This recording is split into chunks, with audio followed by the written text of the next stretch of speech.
আজ দেয়াগড়ে গেছিলাম।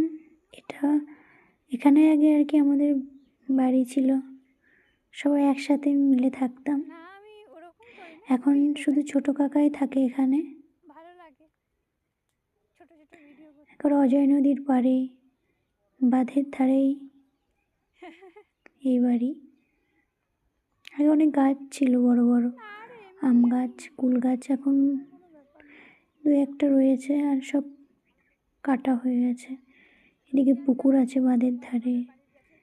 এখন আর জল থাকে না পুকুরে। পুকুরেও মাটিতেও চাষ করা হয় শাকসবজি। এখন শস্য চাষ করা আছে ওখানে। একটা পেঁয়াজগুলি লাগিয়েছে কাকা।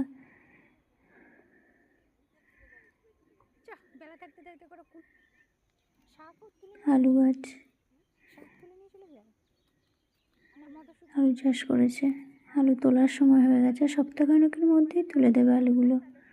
গাছগুলো মরে এসছে। এদিকে মটরশুঁটি লাগানো ছিল, মটরশুঁটিগুলো শুকিয়ে গেছে, তুলে তুলে বিক্রি করে দিয়েছে। গাছগুলো তুলে দেওয়া হয়েছে, আর অল্প কটা গাছ পড়ে আছে সামনের দিকে।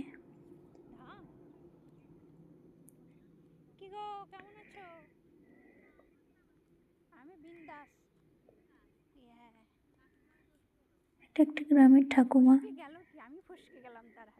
ঘাস তুলছিল।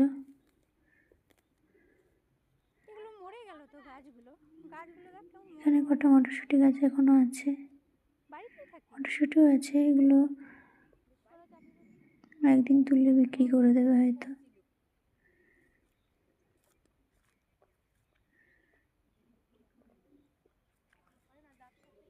আমিও কটা মটরশুঁটি তুলে নিলাম।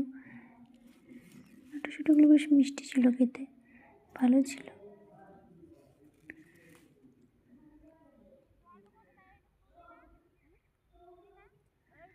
গাছ থেকে মটরশুঁটি এরকমভাবে তুলে খেতে মজাই আলাদা।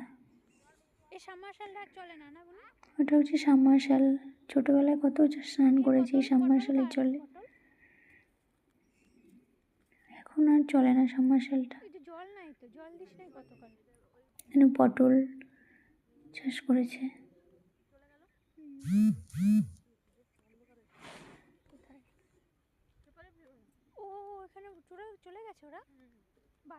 বাঁধের ধারে একটা দাদু থাকতো আগে, এখন আর সে থাকে না।